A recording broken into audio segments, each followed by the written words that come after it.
Hello friends, इस video में Lucent समान ज्ञान के आधुनिक भारत से उत्तरकालीन मुगल सम्राट, भारत में यूरोपीय व्यापारिक कंपनियों का आगमन, बंगाल पर अंग्रेजों का आधिपत्य, सिख और अंग्रेज और मैसूर का संबंध के बारे में पढ़ेंगे। आधुनिक भारत उत्तरकालीन मुगल सम्राट उत्तराधिकारी युद्ध में गुरु गोविंद सिंह ने बहादुर शाह का साथ दिया था। तो गुरु गोविंद सिंह ने बहादुर शाह का साथ उत्तराधिकारी युद्ध में दिया था। मुगलों से स्वतंत्र होने वाले राज्य एवं संस्थापक। अवध राज्य, इसके संस्थापक सादत खां। हैदराबाद, चिनक्लीज खां या निजाम उल मुल्क आसफ जाह। रुहेलखंड, बीर दाऊद एवं अली मोहम्मद खां बंगाल। मुर्शिद कुली खां कर्नाटक। सादुतुल्ला खां भरतपुर चूड़ामन एवं वदन सिंह। मुगल सम्राट मोहम्मद शाह ने सादत खां को बुरहान उल मुल्क की उपाधि दी थी। सादत खां का असली नाम मीर मोहम्मद आमीन था। बहादुर शाह का पूर्व नाम मुअज्जम था। तो मुअज्जम किसका पूर्व नाम था? तो बहादुर शाह का था। बहादुर शाह को शाह बेखबर का उपनाम से पुकारा जाता था। तो शाह बेखबर किसे कहा जाता था? तो बहादुर शाह को। जहांदार शाह अपने शासनकाल में लाल कुमारी नाम की वेश्या को हस्तक्षेप करने का आदेश दे रखा था। मुगलकालीन इतिहास में सैयद बंधु हुसैन अली खां एवं अब्दुल्ला खां को शासक निर्माता के रूप में जाना जाता है। जहांदार शाह को लंपट मूर्ख भी कहा जाता था। तो लंपट मूर्ख किसे कहा जाता था? जहांदार शाह को कहा जाता था। फर्रुखसियार को मुगल वंश का घृणित कायर कहा गया है। तो घृणित कायर मुगल वंश का किसे कहा गया है? तो फर्रुखसियार को कहा गया है। सुंदर युवतियों के प्रति अत्यधिक रुझान के कारण मोहम्मद शाह को रंगीला बादशाह कहा जाता था। तो रंगीला बादशाह किसे कहा जाता था? मोहम्मद शाह को कहा जाता था। एक संगीतकार के रूप में मोहम्मद शाह ने अनेक ख्यालों की रचना की। तुरानी सैनिक हैदर बेग ने 9 अक्टूबर 1720 को सैयद बंधु हुसैन अली खां की हत्या कर दी। तो हुसैन अली खां सैयद बंधु की हत्या किसने की थी? तो तुरानी सैनिक हैदर बेग ने की थी।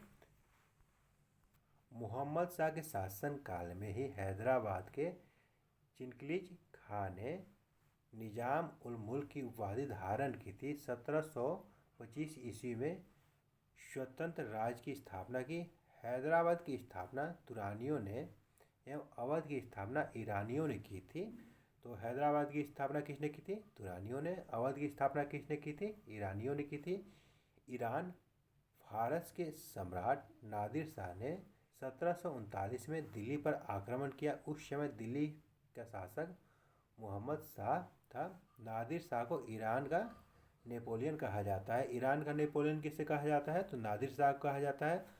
नादिर शाह जब दिल्ली पर आक्रमण किया था उस समय दिल्ली का शासक कौन था? तो मोहम्मद शाह था।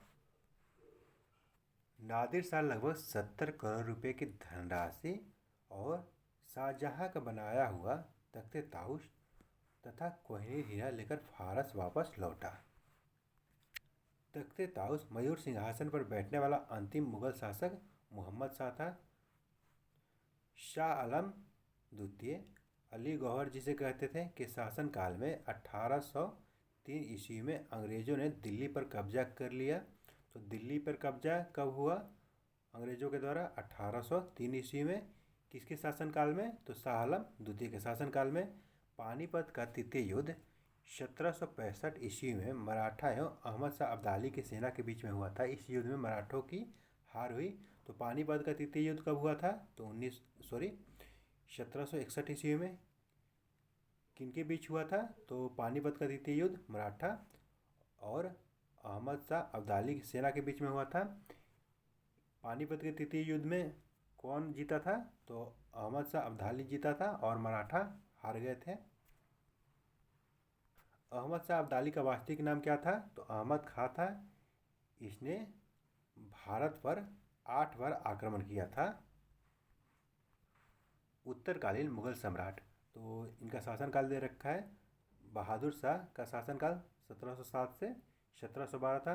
जहादार शाह का 1712 से 1713, फारूक सियार का 1713 से 1719, मोहम्मद शाह का 1719 से 1748, अहमद शाह का 1748 से 1754, आलमगीर सेकंड का 1754 से 1759, शाह आलम द्वितीय का 1759 से 1806, अकबर द्वितीय का 1806 से 1837, बहादुर शाह जफर का 1837 से 1857। लास्ट मुगल शासक थे बहादुर शाह जफर। गुलाम कादिर खान ने 1806 में शाह आलम द्वितीय की हत्या करवा दी थी। बहादुर शाह सेकंड, जिसको जफर भी कहते थे, अंतिम मुगल सम्राट थे। 1857 की क्रांति में भाग लेने के कारण अंग्रेजों द्वारा बहादुर शाह जफर को बंदी बना लिया गया एवं रंगून भेज दिया गया था। रंगून में ही इनकी मृत्यु हो गई। लाल किला स्थित हीरा महल बहादुर शाह जफर ने बनवाया था। मशहूर शायर मिर्ज़ा गालिब बहादुर शाह जफर के समय दिल्ली में रहते थे। हयात बख्श बाग लाल किला दिल्ली में स्थित है। भारत में यूरोपीय व्यापारिक कंपनियों का आगमन, इसके बारे में देखते हैं। 17 मई 1498 ईस्वी में वास्को डिगामा ने भारत के पश्चिमी तट पर स्थित कालीकट बंदरगाह पहुंचकर भारत एवं यूरोप के बीच नए समुद्री मार्ग की खोज की। इस यात्रा में वास्को डिगामा को गुजराती पथ प्रदर्शक अब्दुल मनीद ने सहायता की थी। तो वास्को डिगामा भारत कब आया था? 17 मई 1498 को आया था। कहाँ आया था? कालीकट बंदरगाह पे आया था। 1505 ईस्वी में फ्रांसिस्को द अल्मेडा भारत में प्रथम पुर्तगाली वायसराय बनकर आया। 1509 ईस्वी में अल्फांसो द अल्बुकर्क भारत में पुर्तगालियों का वायसराय बना। इसने 1510 में बीजापुर के यूसुफ आदिल शाह से गोवा को जीता। पुर्तगालियों ने अपनी पहली व्यापारिक कोठी कोचीन में खोली। तो पुर्तगालियों ने अपनी पहली व्यापारिक कोठी कहाँ खोली थी? कोचीन में खोली थी। दक्षिणी पूर्वी तट पर पुर्तगालियों की एक मत बस्ती सन थोमे की थी। पुर्तगालियों के बाद भारत में डच लोग आए थे। पहला डच यात्री कर्लेनियन हाउटमैन 1596 ईस्वी में भारत के पूर्व सुमात्रा पहुंचा। डचों ने भारत में अपनी प्रथम व्यापारिक कोठी फैक्ट्री 1605 ईस्वी में मछलीपट्टनम में स्थापित की। तो डचों ने प्रथम व्यापारिक कोठी कब स्थापित की? तो 1605 में। कहाँ स्थापित की? तो मछलीपट्टनम में स्थापित की। डचों की दूसरी व्यापारिक कोठी पुलिकट में स्थापित हुई, जहां उन्होंने अपने स्वर्ण सिक्के पैगोडा को ढाला और पुलिकट को ही समस्त गतिविधियों का केंद्र बनाया। डचों ने भारत में प्रथम बार औद्योगिक वेतनभोगी रखे। डचों का भारत में अंतिम रूप से पतन 1759 ईस्वी को अंग्रेजों एवं डचों के मध्य हुआ वेदरा युद्ध से हुआ। 31 दिसंबर 1600 ईस्वी को इंग्लैंड की रानी एलिजाबेथ प्रथम ने ईस्ट इंडिया कंपनी को अधिकार पत्र प्रदान किया। प्रारंभ में ईस्ट इंडिया कंपनी में 217 साझेदार थे और पहला गवर्नर थॉमस स्मिथ था। अब देखते हैं कौन सी कंपनी किस वर्ष में स्थापित हुई थी। तो सबसे पहले पुर्तगाली आए थे भारत में और सबसे लास्ट में गए थे पुर्तगाली भारत से। तो पुर्तगाली ईस्ट इंडिया कंपनी 1498 में स्थापित हुई थी। अंग्रेजी ईस्ट इंडिया कंपनी 1600 ईस्वी में, डच ईस्ट इंडिया कंपनी 1602 ईस्वी में, डेनिश ईस्ट इंडिया कंपनी 1616 ईस्वी में, फ्रांसीसी ईस्ट इंडिया कंपनी 1664 ईस्वी में, स्वीडिश ईस्ट इंडिया कंपनी 1731 ईस्वी में स्थापित हुई थी। मुगल दरबार में जाने वाला प्रथम अंग्रेज कैप्टन हॉकिंस था, जो जेम्स प्रथम के राजदूत के रूप में अप्रैल 1609 ईस्वी में जहांगीर के दरबार में आया था। तो मुगल के दरबार में जाने वाला प्रथम अंग्रेज कौन था? कैप्टन हॉकिंस था। भारत आने वाला पहला अंग्रेज जहाज रेड ड्रैगन था। तो भारत आने वाला पहला अंग्रेज जहाज कौन सा था? Red dragon. 1611 ईस्वी में दक्षिणी पूर्वी समुद्री तट पर सर्वप्रथम अंग्रेजों ने मछलीपट्टनम में व्यापारिक कोठी की स्थापना की। जहांगीर ने 1613 ईस्वी में एक फरमान जारी कर अंग्रेजों को सूरत में थॉमस एल्सवर्थ के अधीन व्यापारिक कोठी खोलने की इजाज़त दी। पूर्वी तट पर अंग्रेजों ने अपना पहला व्यापारिक कोठी मछलीपट्टनम में 1611 ईस्वी में खोला, जबकि पश्चिमी तट पर सूरत में 1613 ईस्वी में व्यापारिक कोठी स्थापित किया। पहली बार सूरत में 1608 ईस्वी में व्यापारिक कोठी स्थापित करने का प्रयास किया गया था। 1615 में सम्राट जेम्स प्रथम ने सर टॉमस रो को अपना राजदूत बनाकर मुगल सम्राट जहांगीर के दरबार में भेजा था। वह फरवरी 1619 तक भारत में रहा। उसने जहांगीर एवं खुर्रम शाहजहां से अंग्रेजों के लिए कुछ व्यापारिक छूट प्राप्त करने में सफल हुआ। 1632 में गोलकुंडा के सुल्तान ने अंग्रेजों को एक सुनहला फरमान गोल्डन फरमान दिया, जिसके अनुसार अंग्रेज सुल्तान को 500 पैगोडा वार्षिक कर देकर गोलकुंडा राज्य के बंदरगाह पर स्वतंत्रतापूर्वक व्यापार कर सकते थे। 1639 ईस्वी में अंग्रेज फ्रांसिस डे ने चंद्रगिरी के राजा से मद्रास पट्टे पर लिया एवं वहीं एक किलाबंद कोठी का निर्माण किया। इस कोठी का नाम फोर्ट सेंट जॉर्ज पड़ा और यही फोर्ट सेंट जॉर्ज कालांतर में कोरोमंडल तट पर अंग्रेजी मुख्यालय बना। 1661 ईस्वी में पुर्तगाली राजकुमारी कैथरीन ऑफ वेग्रेंजा एवं ब्रिटेन के राजकुमार चार्ल्स द्वितीय का ब्याह हुआ। इस अवसर पर दहेज के रूप में पुर्तगालियों ने चार्ल्स द्वितीय को बम्बई प्रदान किया, तो बम्बई दहेज के रूप में चार्ल्स द्वितीय को दिया गया था। 1668 ईस्वी में चार्ल्स द्वितीय ने बम्बई को 10 पाउंड की वार्षिक किराए पर ईस्ट इंडिया कंपनी को दे दिया। 1687 ईस्वी में अंग्रेजों ने पश्चिमी तट का मुख्यालय सूरत से हटाकर बम्बई बना दिया। गेराल्ड ऑगियर 1669 से 1677 सूरत का प्रेसिडेंट एवं बम्बई का गवर्नर ने बम्बई शहर की स्थापना की। तो बम्बई शहर की स्थापना किसने की थी? तो गेराल्ड ऑगियर ने की थी। बंगाल के शासक शाह शुजा ने सर्वप्रथम 1651 ईस्वी में अंग्रेजों को व्यापारिक छूट की अनुमति दी। इस अनुमति को निशान कहा गया। तो व्यापारिक छूट की अनुमति किसने दी थी सर्वप्रथम? तो बंगाल के शासक शाह शुजा ने दी थी।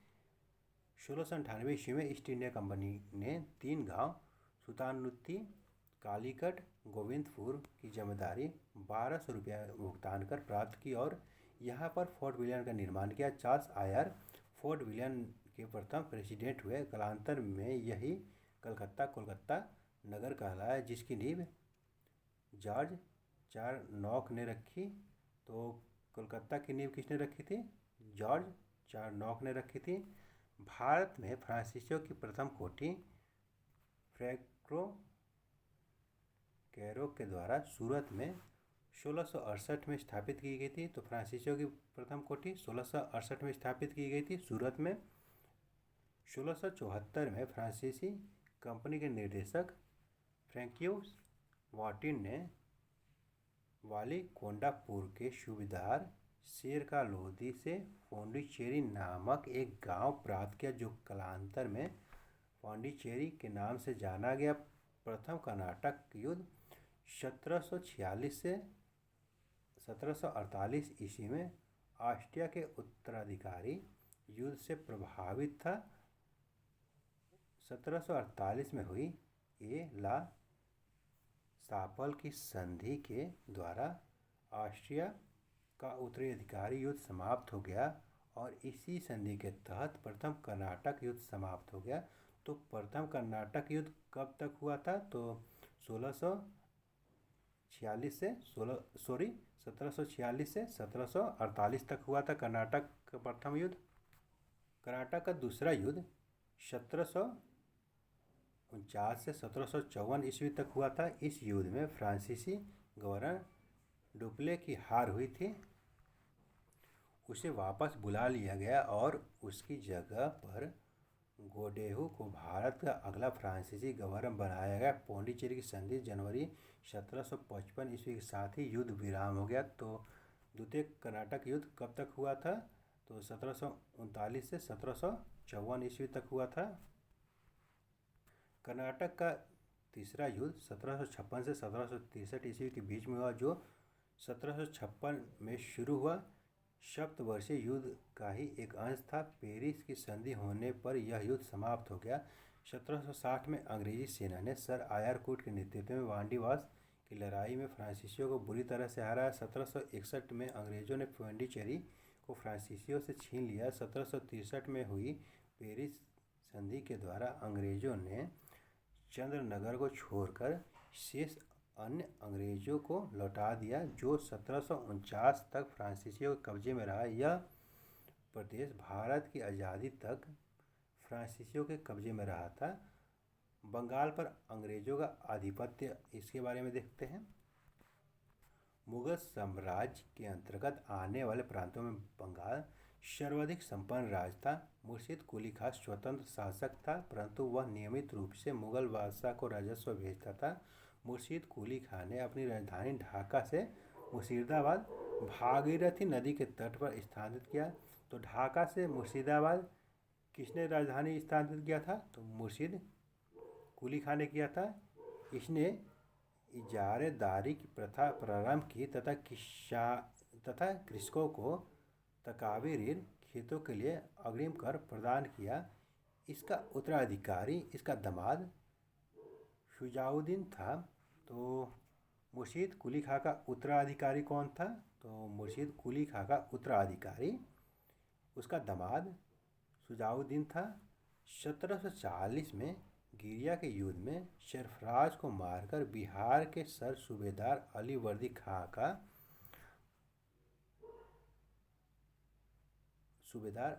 खां बंगाल का नवाब बना। इसने अपने शासनकाल में मुगलों को राजस्व देना बंद कर दिया। इसके शासनकाल में बंगाल इतना समृद्धशाली बन गया कि बंगाल को भारत का स्वर्ग कहा जाने लगा। इसका उत्तराधिकारी इसका दामाद सिराजुद्दौला हुआ। 20 जून 1756 को काल कठोरी की त्रासदी, ब्लैक होल ट्रेजेडी नामक घटना घटी। इस घटना के रचयिता जेड हॉलवेल के अनुसार नवाब सिराजुद्दौला ने 20 जून को रात में 146 अंग्रेज व्यक्तियों को एक छोटी सी कोठरी में बंद कर दिया था। अगले दिन सुबह 146 में से केवल 23 व्यक्ति जिंदा बचे थे। इम्पोर्टेंट है ये। 20 जून 1756 को काल कोठरी की त्रासदी हुई थी। प्लासी का युद्ध 23 जून 1757 ईस्वी को अंग्रेज के सेनापति रॉबर्ट क्लाइव एवं बंगाल के नवाब सिराजुद्दौला के बीच में हुआ। प्लासी का युद्ध किन के बीच में हुआ था? तो प्लासी का युद्ध सिराजुद्दौला और अंग्रेजों के सेनापति रॉबर्ट क्लाइव के बीच में हुआ था, जिसमें नवाब अपने सेनापति मीर जाफर की धोखाधड़ी के कारण पराजित हुआ। तो सिराजुद्दौला क्यों पराजित हुआ? सिराजुद्दौला अपने सेनापति मीर जाफर के धोखाधड़ी के कारण पराजित हुआ था। अंग्रेज ने मीर जाफर को बंगाल का नवाब बना दिया। प्लासी की लड़ाई में मोहनलाल एवं मीर मदान के नेतृत्व में एक छोटी सेना नवाब के वफादार रही। मीर मदान लड़ते हुए मारा गया। प्लासी भागीरथी किनारे है। तो प्लासी किसके किनारे है? तो भागीरथी नदी के किनारे है। क्लाइव के हाथों की कठपुतली नवाब मीर जाफर को अंग्रेज ने 1760 में हटाकर उसके दामाद मीर कासिम को बंगाल का नवाब बना दिया। तो 1760 में मीर कासिम नवाब बन गया बंगाल का। मीर कासिम ने अपनी राजधानी मुर्शिदाबाद से मुंगेर स्थानांतरित किया। बंगाल की राजधानी का क्रम ढाका, मुर्शिदाबाद एवं मुंगेर है। बक्सर का युद्ध 1764 में अंग्रेज एवं मीर कासिम, अवध के नवाब शुजाउद्दौला एवं मुगल सम्राट शाह आलम द्वितीय के बीच में हुआ था। तो बक्सर का युद्ध कब हुआ था? 1764 में हुआ था। किन किन के बीच में हुआ था? अंग्रेज एवं मीर कासिम, अवध के नवाब शुजाउद्दौला एवं मुगल सम्राट शाह आलम द्वितीय के बीच में हुआ था। इस युद्ध में अंग्रेज विजय हुए। और इस युद्ध में अंग्रेज के सेनापति कौन थे? तो अंग्रेज के सेनापति इस युद्ध में हेक्टर मुनरो थे। बंगाल के नवाब के बारे में देखते हैं। मुर्शिद कुली खां 1713 से 1727 तक था। शुजाउद्दीन 1747 से 1739 तक था। सरफराज खां 1739 से 1740 तक था। अलीवर्दी खां 1740 से 1756 तक था। सिराजुद्दौला 1756 से 1757 तक था। मीर जाफ़र 1757 से 1760 तक था। मीर कासिम 1760 से 1763 तक था। मीर जाफ़र 1763 से 1765 तक था। निजाम उदौला 1765 से 1766 तक था। सैफुद्दौला 1766 से 1770 तक था। मुबारक उदौला 1770 से 1775 तक था। अंग्रेज़ों के मैसूर से संबंध 1761 में हैदर अली मैसूर का शासक बना। हैदर अली मैसूर का शासक कब बना था? तो 1761 ईस्वी में। हैदर अली की मृत्यु 1782 में द्वितीय आंग्ल मैसूर युद्ध के दौरान हो गई। तो हैदर अली की मृत्यु कब हुआ था? तो हैदर अली की मृत्यु 1782 ईस्वी में कहाँ हुआ था? तो द्वितीय आंग्ल मैसूर युद्ध के दौरान हुआ था। हैदर अली का उत्तराधिकारी उसका पुत्र टीपू सुल्तान हुआ। तो टीपू सुल्तान किसका पुत्र था? हैदर अली का पुत्र था। 1787 में टीपू सुल्तान ने अपनी राजधानी श्रीरंगपट्टनम में बादशाह की उपाधि धारण की। इसने अपनी राजधानी श्रीरंगपट्टनम में स्वतंत्रता का वृक्ष लगवाया और साथ ही जैकोबिन क्लब का सदस्य बना। प्रमुख युद्ध वर्ष और गवर्नर जनरल देखते हैं। तो प्रथम आंग्ल मैसूर युद्ध 1767 से 1769 तक हुआ। द्वितीय आंग्ल मैसूर युद्ध 1780 से 1784 तक हुआ।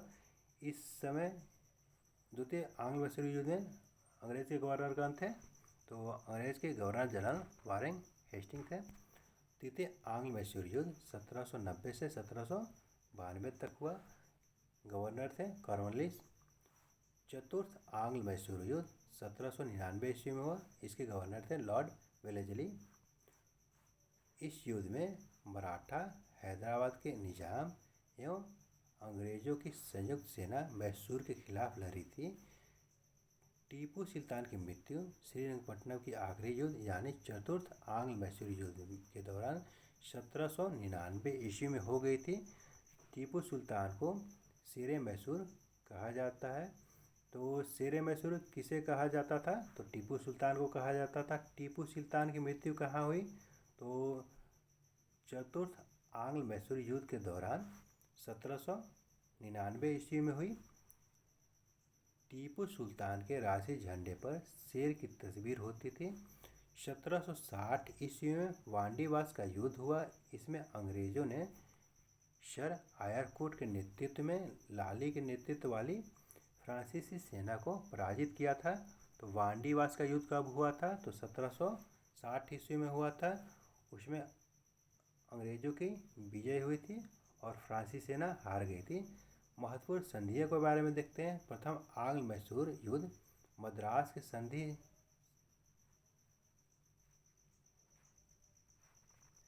के बाद खत्म हुआ था 1769 ईस्वी में। द्वितीय आंग्ल मैसूर युद्ध मंगलौर की संधि के बाद खत्म हुआ था 1784 ईस्वी में। तृतीय आंग्ल मैसूर युद्ध श्रीरंगपट्टनम की संधि से समाप्त हुआ था 1792 ईस्वी में। सिख एवं अंग्रेज के बारे में देखते हैं। सिख संप्रदाय की संस्थापना का श्रेय गुरु नानक जी को जाता है। गुरु नानक जी प्रथम गुरु थे सिख संप्रदाय के। गुरु नानक के अनुयायी ही सिख कहलाए। ये बादशाह बाबर एवं हुमायूं के समकालीन थे।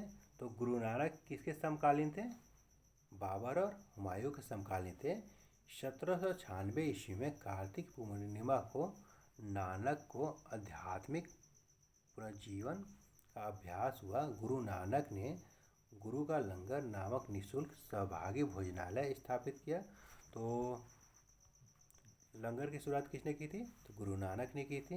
गुरु नानक ने अनेक स्थानों पर संगत धर्मशाला और पंगत लंगर स्थापित किया। संगत और पंगत ने गुरु नानक के अनुयायियों के लिए एक संस्था का कार्य किया जहां वे प्रतिदिन मिलते थे। गुरु नानक की 1738 ईस्वी में करतारपुर में मृत्यु हो गई थी। तो गुरु नानक की मृत्यु कब हुई थी? तो करतारपुर में हुई थी। कहाँ हुई थी? तो करतारपुर में कब हुई थी? तो 1538 ईस्वी में हुई थी गुरु नानक की मृत्यु। गुरु अंगद 1539 से 1552 ईस्वी तक सिख के दूसरे गुरु थे। इनका प्रारंभिक नाम लाहना था।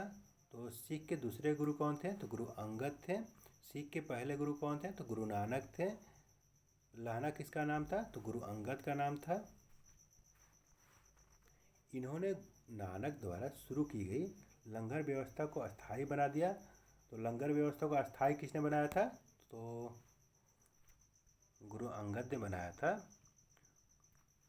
गुरुमुखी लिपि का प्रारंभ किसने किया था? तो गुरुमुखी लिपि का प्रारंभ गुरु अंगद ने किया था। सिखों के तीसरे गुरु अमरदास 1552 से 1574 तक थे। तो सिखों के तीसरे गुरु कौन थे? तो अमरदास जी थे। गुरु अमरदास ने हिंदुओं से पृथक होने के वाले कई कार्य किए। हिंदुओं से अलग विवाह पद्धति लवन को प्रचलित किया। अकबर ने गुरु अमरदास से गोविंदवाल जाकर भेंट की और गुरुपुत्री बीवी भानी को कई गांव दान दिए थे। तो सिख के किस गुरु से अकबर ने भेंट किया था? तो गुरु अमरदास से अकबर ने भेंट किया था। अमरदास ने 22 गद्दियों की स्थापना की और प्रत्येक पर एक महंत की नियुक्ति की। बीवी के पति रामदास 1574 से 1581 ईस्वी सिखों के चौथे गुरु बने। तो सिखों के चौथे गुरु कौन बने? तो बीवी के पति रामदास जी बने। अकबर ने बीवी भानी को 500 बीघा भूमि दी। गुरु रामदास ने इस भूमि पर अमृतसर नामक जलाशय खुदवाया और अमृतसर नगर की स्थापना की। तो अमृतसर नगर की स्थापना किसने की थी? तो गुरु रामदास ने की थी। गुरु रामदास ने अपने तीसरे पुत्र अर्जुन को गुरु का पद सौंपा। तो गुरु अर्जुन सिखों के 5वें गुरु बन गए। इस प्रकार इन्होंने गुरु पद को पैतृक बनाया। गुरु अर्जुन 1581 से 1606 ईस्वी तक सिखों के 5वें गुरु हुए। इन्होंने सिखों के धार्मिक ग्रंथ आदि ग्रंथ की रचना की। तो सिखों के धार्मिक ग्रंथ आदि ग्रंथ की रचना किसने की थी? तो सिखों के 5वें गुरु अर्जुन देव ने की थी।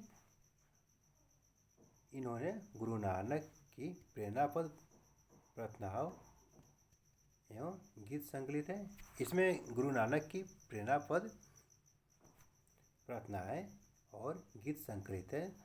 गुरु ग्रंथ साहिब यानी आदि ग्रंथ में सिख गुरुओं के साथ साथ कबीर, नामदेव एवं रैदास की रचनाओं को भी सम्मिलित किया गया है।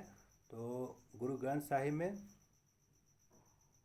कबीर, नामदेव और रैदास की रचनाओं को भी सम्मिलित किया गया है। गुरु अर्जुन ने अमृतसर जलाशय के मध्य में हरमंदर साहिब का निर्माण कराया। राजकुमार खुसरो की सहायता करने के कारण जहांगीर ने 1606 ईस्वी में गुरु अर्जुन को मरवा दिया। सिखों के छठे गुरु हरगोविंद 1606 से 1645 ईस्वी तक हुए। इन्होंने सिखों को सैन्य संगठन का रूप दिया तथा अकाल तख्त या ईश्वर के सिंहासन का निर्माण कराया। तो सिखों के छठे गुरु कौन थे? तो सिखों के छठे गुरु हरगोविंद थे। ये 2 तलवार बांधकर गद्दी पर बैठते थे एवं दरबार में नगाड़ा बजाने की व्यवस्था की थी। इन्होंने अमृतसर की किलेबंदी की। सिखों के 7वें गुरु हर राय 1645 से 1631 ईस्वी तक हुए। इन्होंने दारा सिखों को मिलने आने पर आशीर्वाद दिया था। तो दारा सिखों को किन्होंने आशीर्वाद दिया था? तो सिखों के 7वें गुरु हरराय ने आशीर्वाद दिया था। सिखों के 8वें गुरु हरकिशन 1661 से 1664 तक हुए। इनकी मृत्यु चेचक से हुई थी। तो किस सिख गुरु की मृत्यु चेचक से हुई थी? तो सिखों के 8वें गुरु हरकिशन की मृत्यु चेचक से हुई थी। इन्हें दिल्ली जाकर गुरु पद के बारे में औरंगजेब को समझाना पड़ा था। तो दिल्ली जाकर गुरुपद के बारे में औरंगजेब को किसने समझाया था? तो गुरु हरकृष्ण ने समझाया था, जो कि सिखों के 8वें गुरु थे। सिखों के 9वें गुरु गुरु तेग बहादुर हुए। 1664 से 1675 तक इस्लाम स्वीकार नहीं करने के कारण औरंगजेब ने इन्हें वर्तमान शीशगंज के गुरुद्वारे के निकट मरवा दिया था। सिखों के 9 गुरु कौन थे? तो सिखों के 9 गुरु गुरु तेग बहादुर थे। सिखों के 5वें गुरु को जहांगीर ने बनाया था, गुरु अर्जुन को। और सिखों के 9वें गुरु तेग बहादुर को औरंगजेब ने बनवाया था। सिखों के 10वें एवं अंतिम गुरु गुरु गोविंद सिंह 1675 से 1708 तक थे। इनका जन्म 1666 में पटना में हुआ था। तो ये इम्पोर्टेंट है। गुरु गोविंद सिंह का जन्म कहाँ हुआ था? तो पटना में हुआ था। कब हुआ था? 1666 में हुआ था। गुरु गोविंद सिंह सिखों के अंतिम एवं 10वें गुरु थे। गुरु गोविंद सिंह अपने को सच्चा पातशाह कहा। इन्होंने सिखों के लिए 5 गाकर अनिवार्य किए, अर्थात प्रत्येक सिख को केश, कंघा, कृपाण, कच्छा और काड़ा रखने की अनुमति दी और सभी लोगों को अपने नाम के अंत में सिख शब्द जोड़ने के लिए कहा। गुरु गोविंद सिंह का निवास स्थान आनंदपुर साहिब था एवं कार्यस्थली पाओता था। गुरु गोविंद सिंह ने फारसी में जफरनामा लिखे थे। इनके 2 पुत्र फतेह सिंह एवं जोरावर सिंह को सरहिंद के मुगल फौजदार वाजिर खान ने दीवार में चिनवा दिया। इन्हीं की याद में 26 दिसंबर को अब वीर बाल दिवस मनाया जाता है। 1699 ईस्वी में वैशाख के दिन गुरु गोविंद सिंह ने खालसा पंथ की स्थापना की। तो खालसा पंथ की स्थापना किसने की थी? गुरु गोविंद सिंह ने की थी। कब की थी? 1699 में की थी। पाहुल प्रणाली की शुरुआत भी गुरु गोविंद सिंह ने की थी। गुरु गोविंद सिंह ने सिखों के धार्मिक ग्रंथ आदि ग्रंथ को वर्तमान रूप दिया और कहा कि अब गुरुवारी सिख संप्रदाय के गुरु का कार्य करेगी। गुरु गोविंद सिंह की हत्या 1708 ईस्वी में नादेर नामक स्थान पर गुलखार नामक पठान ने कर दी। बंदा बहादुर, इनका जन्म 1670 ईस्वी में पुंछ जिले के राजौली गांव में हुआ था। इनके बचपन का नाम लक्ष्मण दास था। तो बंदा बहादुर के बचपन का नाम क्या था? तो लक्ष्मण दास था। बंदा बहादुर के पिता का क्या नाम था? तो रामदेव भारद्वाज नाम था। बंदा बहादुर के पिता का नाम राजपूत थे। ये बंदा का उद्देश्य पंजाब में एक सिख राज्य स्थापित करने का था। इसके लिए इन्होंने लोहगढ़ को राजधानी बनाया। इन्होंने गुरु नानक एवं गुरु गोविंद सिंह के नाम के सिक्के चलवाए। बंदा ने सरहिंद में मुगल फौजदार वाजिर खां की हत्या कर दी। मुगल बादशाह फारूक सियार के आदेश पर 1716 ईस्वी में बंदा सिंह को गुरदासपुर नांगल नामक स्थान पर पकड़कर मौत के घाट उतार दिया गया। शाहदरा कत्लगढ़ी के नाम से विख्यात है, जहां बंदा ने हजारों मुगल सैनिकों को मौत के घाट उतार दिया था। बंदा की मृत्यु के बाद सिख कई छोटे छोटे टुकड़ों में बट गए थे। 1748 ईस्वी में नवाब कपूर सिंह की पहल पर सभी सिख टुकड़ियों का दल खालसा में विलय हो गया। दल खालसा को जस्सा सिंह अहलुवालिया के नेतृत्व में रखा गया, जिसे बाद में 12 दलों में विभाजित किया गया। इससे मिसल कहा गया। मिसल अरबी भाषा का शब्द है जिसका अर्थ है समान होता है। रंजीत सिंह के बारे में देखते हैं। रंजीत सिंह का जन्म गुजरावाला में 2 नवंबर 1780 को सुगर चाकिया मिसल के मुखिया महासिंह के यहाँ हुआ था। इनके दादा चरत सिंह ने 12 मिसलों में सुगर चकिया मिसल को प्रमुख स्थान दिला दिया। 1798-99 में रंजीत सिंह लाहौर का शासक बना। उसके बाद 25 अप्रैल 1809 को चार्ल्स मेटकॉफ और महाराजा रंजीत सिंह के बीच अमृतसर की संधि हुई। तो अमृतसर की संधि किनके बीच में हुई थी? तो मेटकॉफ और महाराजा रंजीत सिंह के बीच में हुई थी। कब हुई थी? तो 1809 में हुई थी। रंजीत सिंह का राज्य 4 सूबे में बटा था: पेशावर, कश्मीर, मुल्तान और लाहौर। महाराजा रंजीत सिंह का विदेश मंत्री फ़कीर अजीजुद्दीन एवं वित्त मंत्री दीनानाथ था। 7 जून 1839 में रंजीत सिंह की मृत्यु हो गई।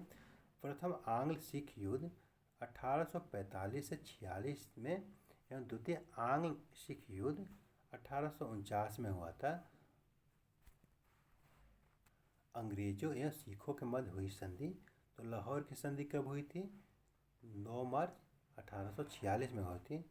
भैरोवाल की संधि कब हुई थी? तो 22 दिसंबर 1846 में हुई थी। इस संधि के तहत राजा दिलीप सिंह के संरक्षण हेतु अंग्रेजी सेना का प्रवास पंजाब में मान लिया गया। 20 अगस्त 1847 को महारानी जिंदा को राजा दिलीप सिंह से अलग कर 48,000 वार्षिक पेंशन देकर शेखपुरा भेज दिया गया।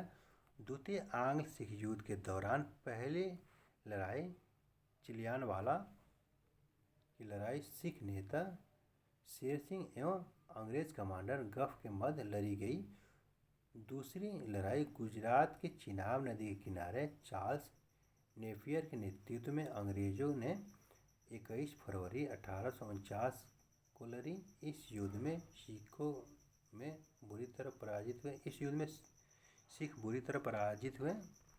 लॉर्ड डलहौजी की 29 मार्च 1849 की घोषणा के द्वारा संपूर्ण पंजाब का विलय अंग्रेजी राज्य में कर लिया गया। महाराजा दिलीप सिंह को 50,000 पाउंड की वार्षिक पेंशन दे दी गई और उसे शिक्षा प्राप्त करने के लिए इंग्लैंड भेज दिया गया। सिख राज्य का प्रसिद्ध हीरा कोहिनूर को महारानी विक्टोरिया को भेज दिया गया।